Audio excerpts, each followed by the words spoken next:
ሊግ 28ኛ ሳምንት ጨዋታዎችም ጭምር ይደረጋሉ። ከዚያ በፊት ግን 27ኛ ሳምንት ፋሲል ከነማ ድል ቀንቶታል። ባህር ዳር ከነማ 15ኛ ቻውቷል። እንደዚህ ጊዮርጊስ ናቸው ወጥቷል።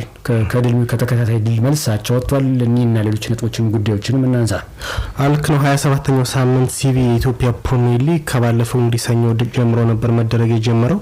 ስለዚህ እንግዲህ ሰኞ ዕለት ከተደረጉ ጨዋታዎች መካከል እንግዲህ ቀን 7 ሰዓት ላይ ሸገር ከተማ ከነገሌ አርሲ ያደረጉት ጨዋታ አንዳቻ በሆነ ውጤት ተጠናቋል። ለሸገር ከተማ በተለይ ዮሴፍ ታረቀኝ 64ኛው ደቂቃ ላይ ያስቆጥሯል።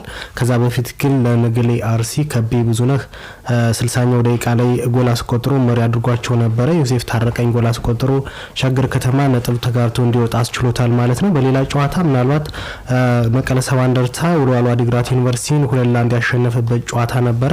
ምናልባት የክልል ደርቢ ነው ማለት ነው። ፍጹም አለሙ 3ኛው ደቂቃ እንዲሁም አብዱ ለጢፍ ባምባ 62ኛው ደቂቃ ላይ ለመቀለ ሰባ እንደርታ ጎሎቹን አስቆጥረዋል።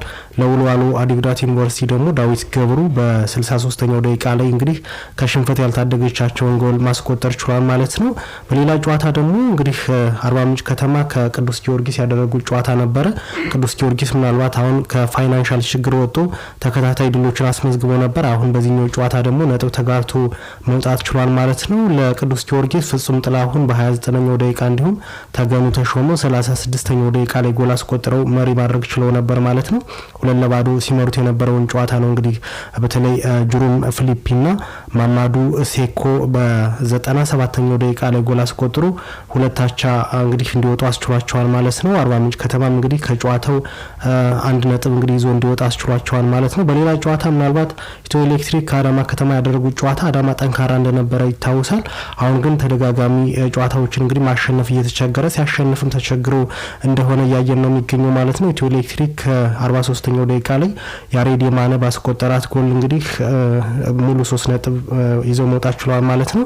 ሌላም ጨዋታ ተደርጎ ነበረ። በተለይ ተመሳሳይ 1-0 የተጠናቀቀ ጨዋታ ነው። ሲዳማ ቡና ከኢትዮጵያ ንግድ ባንክ ያደረጉት ጨዋታ ነበረ። ምናልባት እነዚህ ክለቦች ሁለት ተቃራኒ መንገድ ላይ ነው የሚገኙት ማለት ነው። ሲዳማ በአዲስ መልኩ መጥቶ እንግዲህ ሻምፒዮን ለመሆን ጥረት እያደረገ የሚገኝ ክለብ ነው። ኢትዮጵያ ንግድ ባንክ ደግሞ ባለፉት 2 እና 3 አመታት ጠንካራ ቡድን እንደነበረና ሻምፒዮን ሆኖ እንደነበረም ይታወሳል። አሁን ግን እየተቸገረ የሚገኝ ቡድን ነው ማለት ነው። ለሲዳማ ቡና በተለይ ከቅዱስ ጊዮርጊስ ሲዳማ ቡና ከተቀላቀለ ጀምሮ እጅግ በጣም አስደናቂ ጊዜን እያሳለፈ የሚገኘው አቤል ያለው 46ኛው ደቂቃ ላይ ጎል አስቆጥሯል ማለት ነው። 45ኛው ምናልባት የመጀመሪያው አጋማሽ ሊጠናቀቅ በተጨመረ ደቂቃ ነው እንግዲህ አንደኛው ላይ ማለት ነው አስቆጥሮ የመጀመሪያውን አጋማሽ 1-0 እየመሩ እንዲወጡ አስችሏቸዋል ማለት ነው። አቤል ያለው ምናልባት በጣም እጅግ እየጠቀመው ነው የሚገኘው ሲዳማ ቡናን ማለት ነው። ተከታታይ ጎሎችን እያስቆጠረ ነው የሚገኘው ማለት ነው። ሌላኛው ጨዋታ ሁለታቻ የተጠናቀቀ ጨዋታ ነው። ሀዲያ ሆሳዕና ከኢትዮጵያ ቡና ያደረጉት ጨዋታ ሁለታቻ ሲጠናቀቅ 28ኛው ደቂቃ ላይ ዘላለም አባታ ጎል አስቆጥሮ መሪ አድርጓቸው ነበር። ኢዮብ አለማየሁ ለሀዲያ ሆሳዕና ጎል አስቆጥሮ አቻ አደረጓቸው። ከዛ በኋላ ደግሞ ራምኬል ጄምስ 43ኛው ደቂቃ ላይ ለኢትዮጵያ ቡና አስቆጥሮ ኢትዮጵያ ቡና የመጀመሪያውን አጋማሽ 2-1 እየመራ መውጣት ችሎ ነበረ። ጨዋታውንም እንግዲህ አሸንፎ የሚወጣ ይመስል ነበረ። ነገር ግን 88ኛው ደቂቃ ላይ ብሩክ በየነ ለሀዲያ ሆሳዕና ጎል አስቆጥሮ ከጨዋታው ቢያንስ 1 ነጥብ ይዘው እንዲወጡ አስችሏቸዋል ማለት ነው። ኢትዮጵያ ቡና ግን ጨዋታውን ምናልባት ማኔጅ አድርጎ ቢሆን 3 ነጥብ ይዞ የሚወጣበት እድል ተፈጥሮ ነበረ። ነገር ግን ይሄ ሳይሆን ቀርቷል ማለት ነው። በሌላ ጨዋታ አንተ እንዳልከው እንግዲህ ፋሲል ከነማ ተከታታይ እየተቸገረ የነበረ ቡድን ነው። አሁን ወደ አሸናፊነቱ ተመልሷል። 1-0 ወላይታ ድቻን አሸንፏል። 20ኛው ደቂቃ ላይ ታምራት እያሱ ነበረ ጎል ማስቆጠር የቻለው። በዚህ ጨዋታ ምናልባት ፋሲል ከነማዎች ቀጣይም የሚያሸንፉ ከሆነ ነጥባቸውን እያሳደጉ ሁለተኛ ወይም ደግሞ 3ኛ ደረጃን ይዘው መጨረስ ያስችላቸዋል ማለት ነው። ምክንያቱም ነገሌ አርሲ ተደጋጋሚ ነጥብ እየጣሉ ነው የሚገኙት ማለት ነው። ሌላም ጨዋታ ተደርጎ ነበረ። ምናልባት ከሰሞኑ ከተደረጉ ጨዋታዎች ግን 0-0 የተጠናቀቀው ይሄኛው ጨዋታ ብቻ ነው ማለት ነው። ከመጀመሪያው የኢትዮጵያ ፕሪሚየር ሊግ ምዕራፍም ተሻሽለው ምናልባት ያየው ጨዋታ በዚህኛው ነው ማለት ነው። በመጀመሪያው በ19 የኢትዮጵያ ፕሪሚየር ሊግ ጉዞዎች ማለት ነው በኢትዮጵያ የመጀመሪያው ምዕራፍ ማለት ነው በየሳምንቱ ምናልባት እንግዲህ ከ10 ጨዋታዎች 8ቱ ወይም ደግሞ 7ቱ ዜሯቸው ይለያዩ የነበረበት አጋጣሚ ነበር። አሁን ግን ይሄ ተሻሽሎ ምናልባት በየሳምንቱ ሁለት ካልሆነ ደግሞ ምንም ጎሎች የሚቆጠሩበትን ሂደት እያየን ነው የሚገኘው። ይሄኛው ጨዋታ ነው ዜሯቸው የተጠናቀቀው። ሐዋሳ ከተማ ምናልባት ሁለተኛ ደረጃነቱንም እያጣ አሁን ወደ አራተኛ ደረጃ ላይ ተንሸራቷል ማለት ነው። ከሸረምረ ገነት ያደረጉት ጨዋታ ዜሯቸው ተጠናቋል ማለት ነው። ሌላኛው ጨዋታ ኢትዮጵያ መድን ከባህር ዳር ከተማ ያደረጉት ጨዋታ ነበረ። በዚህኛው ጨዋታ ምናልባት ባህር ዳር ከተማ ተጠቅሟል በያስባለሁ። አማኑኤል ኤርቦ 42ኛው ደቂቃ ላይ ጎል አስቆጥሮ እስከ መጨረሻው የደቂቃ ሽርፍራፊ ሰከንዶች እንግዲህ ከጨዋታው ኢትዮጵያ መድን ሙሉ 3 ነጥብ የሚያገኝ መስል ነበር። ነገር ግን 96ኛው ደቂቃ የዳኛው ፊሽካ ሲጠበቅ አደም አባስ እንግዲህ ጎል አስቆጥሮ ባህር ዳር ከተማ ከጨዋታው ነጥብ እንዲያገኝ አስችሎታል ማለት ነው። ከመሸነፍም የዳነበትንም አጋጣሚ አይተናል ማለት ነው።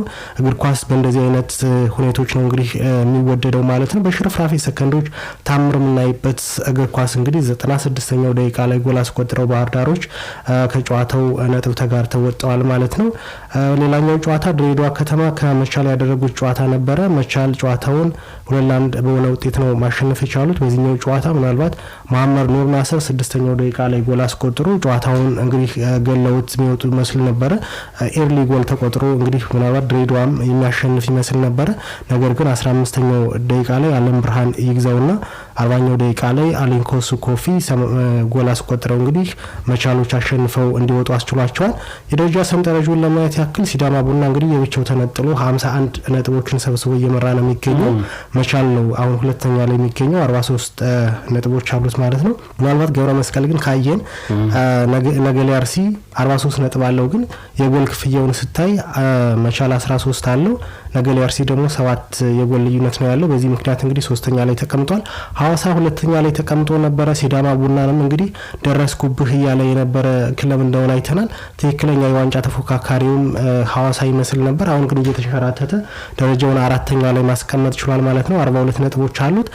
ምናልባት ፋሲልም ተመሳሳይ ከሐዋሳ ከነማ ጋር እንግዲህ 42 ነጥብ ነው ይዞ የተቀመጠው አምስተኛ ላይ። በጎል ልዩነት ሐዋሳ 9 ያለው ፋሲል ደግሞ 4 የጎል ልዩነት ስላለው ነው እንጂ ምናልባት ሐዋሳ እየተንሸራተተ ወደ 6-7 የሚደርስበትም አጋጣሚ ይፈጠራል። ኢትዮጵያ ቡናን በተመሳሳይ 26 ሳምንታት ጉዞ እንግዲህ 37 ነጥቦችን መያዝ ችሏል ማለት ነው። ባህር ዳር ከተማ 8ኛ ላይ ተቀምጧል፣ 36 ነጥብ አለው።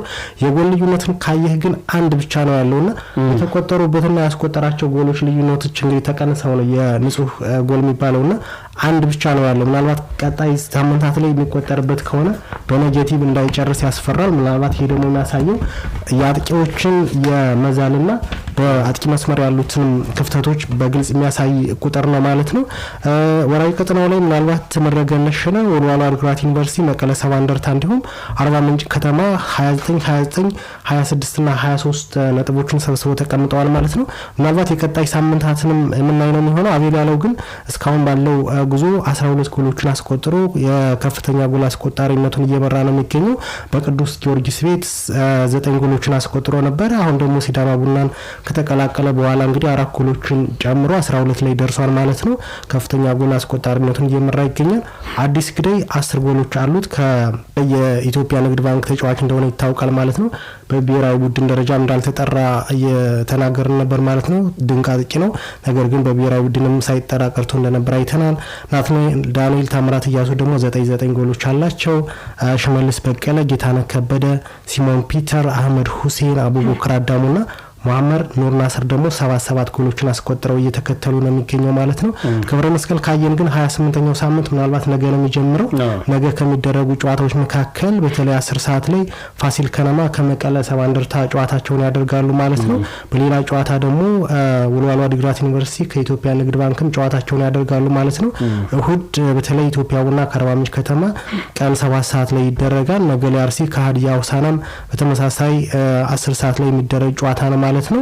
እሁድ በተለይ ሌላም ጨዋታ አለ። ሲዳማ ቡና ከድሬዳዋ ከተማ የሚደረግ ጨዋታ አለ። መቻል ከሐዋሳም በተመሳሳይ እሁድ የሚደረጉ ጨዋታዎች ናቸው። ሰኞ ግን ባህር ዳር ከተማ ከሸገር ከተማ ጋር ጨዋታቸውን ያደርጋሉ። ባህር ዳር ከተማ አቻ እንደተለያየ እናስታውሳለን። በመጨረሻ ደቂቃ አስቆጥሩ በዚህኛው ጨዋታ ምናልባት ነጥብ ይዞ መውጣት የሚጠበቅበታል። እንዳልኩት ደግሞ የጎል ልዩነቱ አንድ ብቻ ስላለው ተጨማሪ ጎሎችን እያስቆጠረ በአጥቂ መስመር ያለበትን ክፍተት መድፈን ማይችል ከሆነ በኔጌቲቭ መጨረስ እጅግ በጣም የሚያሳፍር ይሆናል ማለት ነው። ማንቸስተር ዩናይትድ በተለይ በእንግሊዝ ፕሪሚየር ሊግ ለተከታታይ 3 አመታትና 4 አመታት በኔጌቲቭ ይጨርስ የነበረበት አጋጣሚ አለ። አሁን ደግሞ ባህር ዳር ከተማ እንደዚህ አይነት ክፍተቶችን እያሳየ ነው የሚገኘው። ሰኞ ጨዋታውን 7 ሰዓት ላይ ከሸገር ከተማ ጋር ያደርጋል ማለት ነው።